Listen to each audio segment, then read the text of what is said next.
CHAPTER 41 Moby Dick I, Ishmael, was one of that crew. My shouts had gone up with the rest. My oath had been welded with theirs. And stronger I shouted, and more did I hammer and clinch my oath, because of the dread in my soul. A wild, mystical, sympathetical feeling was in me. Ahab's quenchless feud seemed mine. With greedy ears I learned the history of that murderous monster against whom I and all the others had taken our oaths of violence and revenge. For some time past, though at intervals only, the unaccompanied, secluded white whale had haunted those uncivilized seas mostly frequented by the sperm whale fishermen. But not all of them knew of his existence. Only a few of them, comparatively, had knowingly seen him, while the number who as yet had actually and knowingly given battle to him was small indeed. For, owing to the large number of whale cruisers, the disorderly way they were sprinkled over the entire watery circumference, many of them adventurously pushing their quest along solitary latitudes, so as seldom or never for a whole 12-month or more on a stretch to encounter a single news-telling sail of any sort, the inordinate length of each separate voyage, the irregularity of the times of sailing from home, all these, with other circumstances, direct and indirect, long obstructed the spread through the whole world-wide whaling fleet of the special individualizing tidings concerning Moby Dick. It was hardly to be doubted that several vessels reported to have encountered at such or such a time, or on such or such a meridian, a sperm whale of uncommon magnitude and malignity, which whale, after doing great mischief to his assailants, had completely escaped them. To some minds it was not an unfair presumption, I say, that the whale in question must have been no other than Moby Dick. Yet, as of late, the sperm whale fishery had been marked by various and not unfrequent instances of great ferocity, cunning, and malice in the monster attacked. Therefore it was, that those who, by accident, ignorantly gave battle to Moby Dick, such hunters, perhaps, for the most part, were content to ascribe the peculiar terror he bred more as it were to the perils of the sperm whale fishery at large, than to the individual cause. In that way, mostly, the disastrous encounter between Ahab and the whale had hitherto been popularly regarded. And as for those who previously hearing of the white whale, by chance caught sight of him, in the beginning of the thing they had, every one of them, almost, as boldly and fearlessly lowered for him, as for any other whale of that species. But at length such calamities did ensue in these assaults, not restricted to sprained wrists and ankles, broken limbs, or devouring amputations, but fatal to the last degree of fatality; those repeated disastrous repulses all accumulating and piling their terrors upon Moby Dick; those things had gone far to shake the fortitude of many brave hunters, to whom the story of the white whale had eventually come. Nor did wild rumors of all sorts fail to exaggerate, and still the more horrify the true histories of these deadly encounters. For not only do fabulous rumors naturally grow out of the very body of all surprising, terrible events, as the smitten tree gives birth to its fungi; but in maritime life, far more than in that of terra firma, wild rumors abound, wherever there is any adequate reality for them to cling to. And as the sea surpasses the land in this matter, so the whale fishery surpasses every other sort of maritime life, in the wonderfulness and fearfulness of the rumors which sometimes circulate there. For not only are whalemen as a body unexempt from that ignorance and superstitiousness hereditary to all sailors, but of all sailors they are, by all odds, the most directly brought into contact with whatever is appallingly astonishing in the sea. Face to face, they not only eye its greatest marvels, but hand to jaw give battle to them. Alone in such remotest waters, that though you sailed 1,000 miles, and passed 1,000 shores, you would not come to any chiseled hearthstone, or aught hospitable beneath that part of the sun, In such latitudes and longitudes, pursuing too such a calling as he does, the whaleman is wrapped by influences all tending to make his fancy pregnant with many a mighty birth. No wonder, then, that ever gathering volume from the mere transit over the widest watery spaces, the outblown rumors of the white whale did in the end incorporate with themselves all manner of morbid hints and half-formed fetal suggestions of supernatural agencies, which eventually invested Moby Dick with new terrors unborrowed from anything that visibly appears. So that in many cases such a panic did he finally strike, that few who by those rumors at least had heard of the white whale, few of those hunters were willing to encounter the perils of his jaw. But there were still other and more vital practical influences at work. Not even at the present day has the original prestige of the sperm whale, as fearfully distinguished from all other species of the Leviathan, died out in the minds of the whalemen as a body. There are those this day among them who, though intelligent and courageous enough in offering battle to the Greenland or right whale, would perhaps, either from professional inexperience, or incompetency, or timidity, decline a contest with the sperm whale. At any rate, there are plenty of whalemen, especially among those whaling nations not sailing under the American flag, who have never hostilely encountered the sperm whale, but whose sole knowledge of the Leviathan is restricted to the ignoble monster primitively pursued in the North. Seated on their hatches, these men will hearken with a childish fireside interest and awe to the wild strange tales of southern whaling. Nor is the preeminent tremendousness of the great sperm whale anywhere more feelingly comprehended than on board of those prows which stem him. And as if the now tested reality of his might had in former legendary times thrown its shadow before it, we find some book naturalists, Olason and Pavelson, declaring the sperm whale not only to be a consternation to every other creature in the sea, but also to be so incredibly ferocious as continually to be athirst for human blood. Nor even down to so late a time as Cuvier's were these or almost similar impressions effaced. For in his Natural History the Baron himself affirms that at sight of the sperm whale all fish, sharks included, are struck with the most lively terrors, and often in the precipitancy of their flight dash themselves against the rocks with such violence as to cause instantaneous death. And however the general experiences in the fishery may amend such reports as these, yet in their full terribleness, even to the bloodthirsty item of Pavelson, the superstitious belief in them is, in some vicissitudes of their vocation, revived in the minds of the hunters. So that overawed by the rumors and portents concerning him, not a few of the fishermen recalled, in reference to Moby Dick, the earlier days of the sperm whale fishery, when it was oftentimes hard to induce long-practised right whalemen to embark in the perils of this new and daring warfare; such men protesting that although other leviathans might be hopefully pursued, yet to chase and point lance at such an apparition as the sperm whale was not for mortal man; that to attempt it would be inevitably to be torn into a quick eternity. On this head there are some remarkable documents that may be consulted.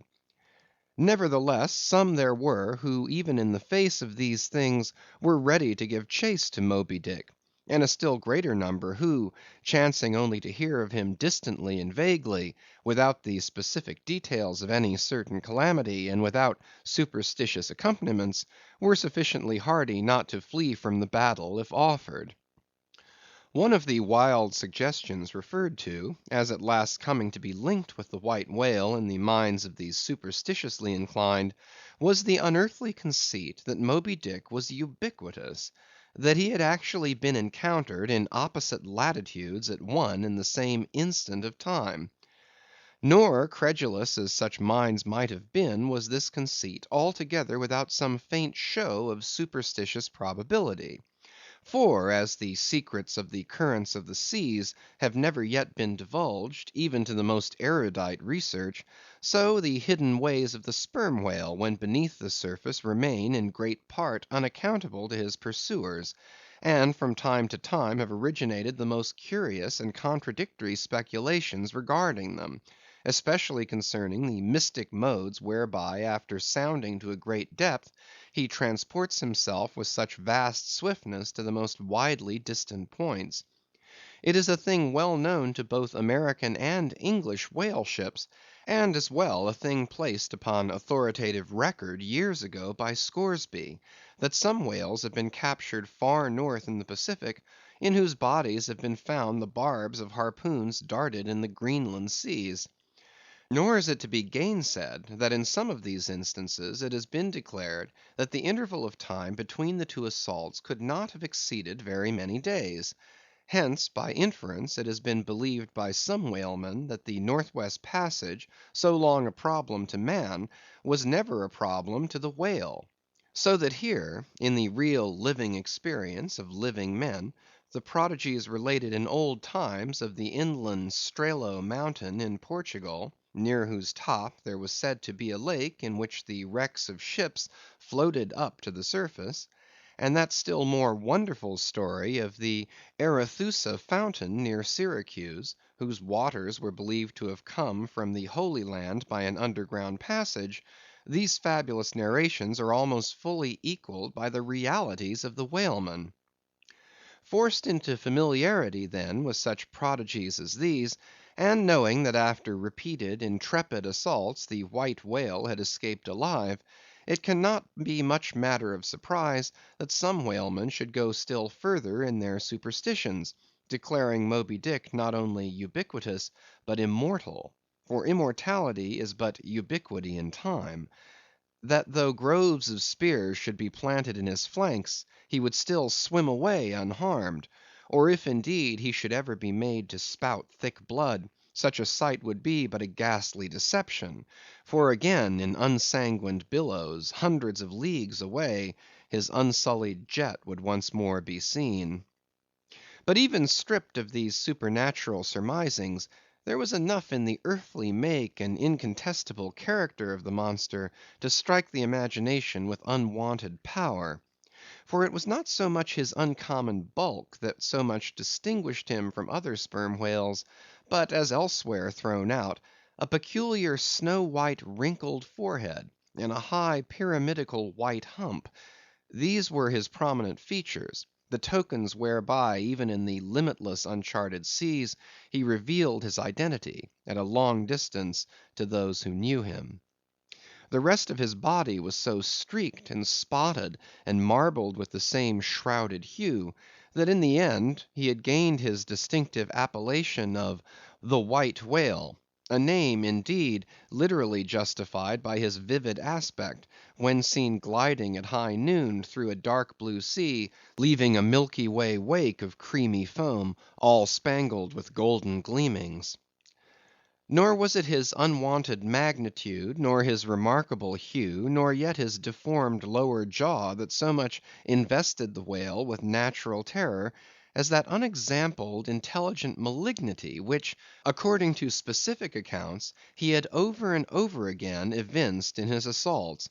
More than all, his treacherous retreats struck more dismay than perhaps aught else; for when swimming before his exulting pursuers, with every apparent symptom of alarm, he had several times been known to turn round suddenly, and bearing down upon them, either stave their boats to splinters, or drive them back in consternation to their ship. Already several fatalities had attended his chase. But though similar disasters, however little bruited ashore, were by no means unusual in the fishery, yet in most instances such seemed the white whale's infernal aforethought of ferocity, that every dismembering or death that he caused was not wholly regarded as having been inflicted by an unintelligent agent. Judge, then, to what pitches of inflamed, distracted fury the minds of his more desperate hunters were impelled, when amid the chips of chewed boats, and the sinking limbs of torn comrades, They swam out of the white curds of the whale's direful wrath into the serene, exasperating sunlight that smiled on as if at a birth or a bridal. His 3 boats stove around him, and oars and men both whirling in the eddies, one captain, seizing the line knife from his broken prow, had dashed at the whale, as an Arkansas duellist at his foe, blindly seeking with a 6-inch blade to reach the fathom-deep life of the whale. That captain was Ahab. And then it was, that suddenly sweeping his sickle-shaped lower jaw beneath him, Moby Dick had reaped away Ahab's leg, as a mower a blade of grass in the field. No turbaned Turk, no hired Venetian or Malay, could have smote him with more seeming malice. Small reason was there to doubt, then, that ever since that almost fatal encounter, Ahab had cherished a wild vindictiveness against the whale. All the more fell, for that in his frantic morbidness he at last came to identify with him not only all his bodily woes, but all his intellectual and spiritual exasperations. The white whale swam before him as the monomaniac incarnation of all those malicious agencies which some deep men feel eating in them, till they are left living on with half a heart and half a lung. That intangible malignity which has been from the beginning, to whose dominion even the modern Christians ascribe 1/2 of the worlds, which the ancient Ophites of the East reverenced in their statue devil, Ahab did not fall down and worship it like them, but deliriously transferring its ideas to the abhorred white whale, he pitted himself all mutilated against it. All that most maddens and torments, all that stirs up the lees of things, all truth with malice in it, all that cracks the sinews and cakes the brain, all the subtle demonisms of life and thought, all evil to crazy Ahab, were visibly personified and made practically assailable in Moby Dick. He piled upon the white whale's hump the sum of all the general rage and hate felt by his whole race from Adam down, and then, as if his chest had been a mortar, he burst his hot heart's shell upon it. It is not probable that this monomania in him took its instant rise at the precise time of his bodily dismemberment. Then, in darting at the monster, knife in hand, he had but given loose to a sudden, passionate, corporal animosity; and when he received the stroke that tore him, he probably but felt the agonizing bodily laceration, but nothing more. Yet when by this collision forced to turn towards home, and for long months of days and weeks, Ahab and Anguish lay stretched together in one hammock, rounding in mid-winter that dreary howling Patagonian Cape, then it was that his torn body and gashed soul bled into one another, and so interfusing, made him mad. That it was only then, on the homeward voyage after the encounter, that the final monomania seized him, seems all but certain from the fact that, at intervals during the passage, he was a raving lunatic; and though unlimbed of a leg, yet such vital strength yet lurked in his Egyptian chest, and was moreover intensified by his delirium, that his mates were forced to lace him fast, even there as he sailed, raving in his hammock. In a strait jacket he swung to the mad rockings of the gales; and when running into more sufferable latitudes, the ship, with mild stunsails spread, floated across the tranquil tropics, and to all appearances the old man's delirium seemed left behind him with the Cape Horn swells, and he came forth from his dark den into the blessed light and air;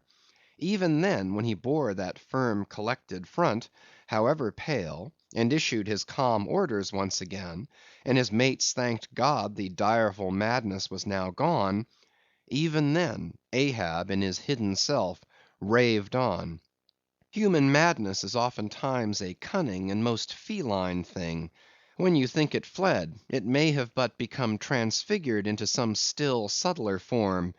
Ahab's full lunacy subsided not, but deepeningly contracted, like the unabated Hudson, when that noble Northman flows narrowly but unfathomably through the Highland gorge.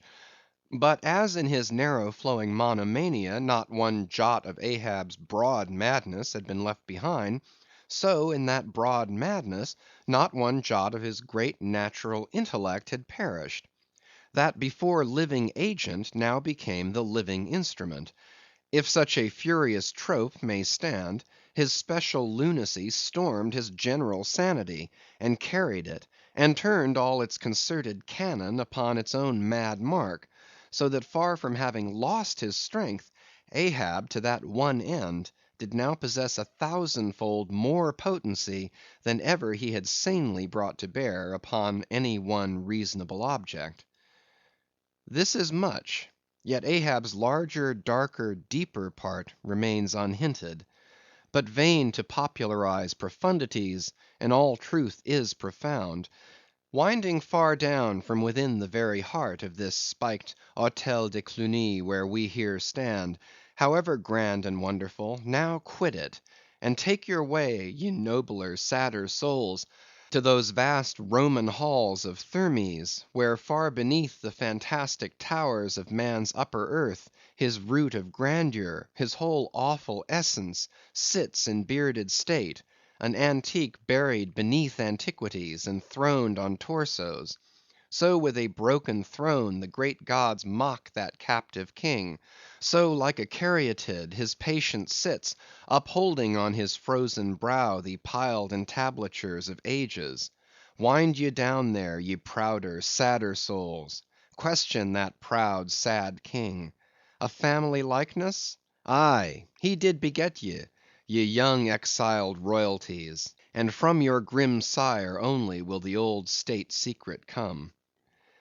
Now in his heart Ahab had some glimpse of this, namely, all my means are sane, my motive and my object mad. Yet without power to kill, or change, or shun the fact, he likewise knew that to mankind he did long dissemble; in some sort did still. But that thing of his dissembling was only subject to his perceptibility, not to his will determinate. Nevertheless, so well did he succeed in that dissembling, that when with ivory leg he stepped ashore at last, no Nantucketer thought him otherwise than but naturally grieved, and that to the quick, with the terrible casualty which had overtaken him. The report of his undeniable delirium at sea was likewise popularly ascribed to a kindred cause. And so too all the added moodiness which always afterwards, to the very day of sailing in the Pequod on the present voyage, sat brooding on his brow. Nor is it so very unlikely that far from distrusting his fitness for another whaling voyage, on account of such dark symptoms, the calculating people of that prudent isle were inclined to harbor the conceit,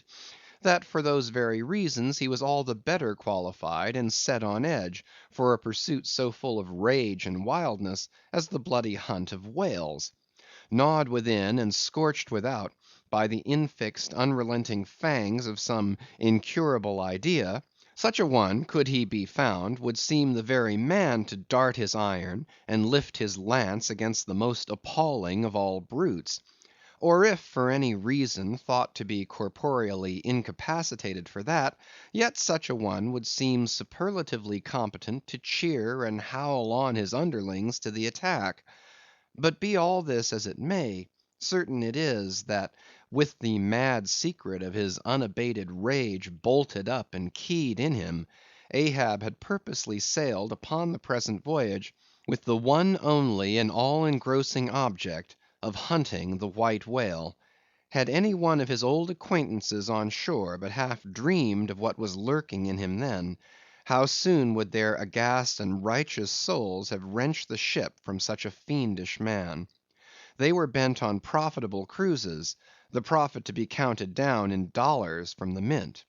He was intent on an audacious, immitigable, and supernatural revenge.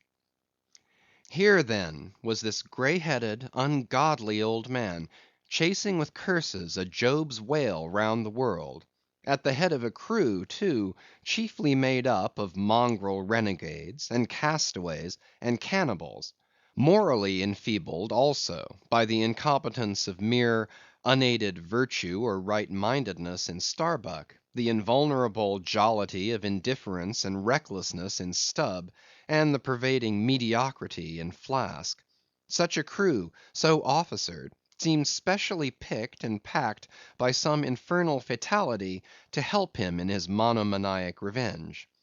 How it was that they so aboundingly responded to the old man's ire, by what evil magic their souls were possessed, that at times his hate seemed almost theirs, the white whale as much their insufferable foe as his; how all this came to be; what the white whale was to them, or how to their unconscious understandings also, in some dim, unsuspected way, he might have seemed the gliding great demon of the seas of life; all this to explain would be to dive deeper than Ishmael can go. The subterranean miner that works in us all, how can one tell whither leads his shaft by the ever shifting muffled sound of his pick? Who does not feel the irresistible arm drag? What skiff in tow of a 74 can stand still? For one, I gave myself up to the abandonment of the time and the place, but while yet all a rush to encounter the whale,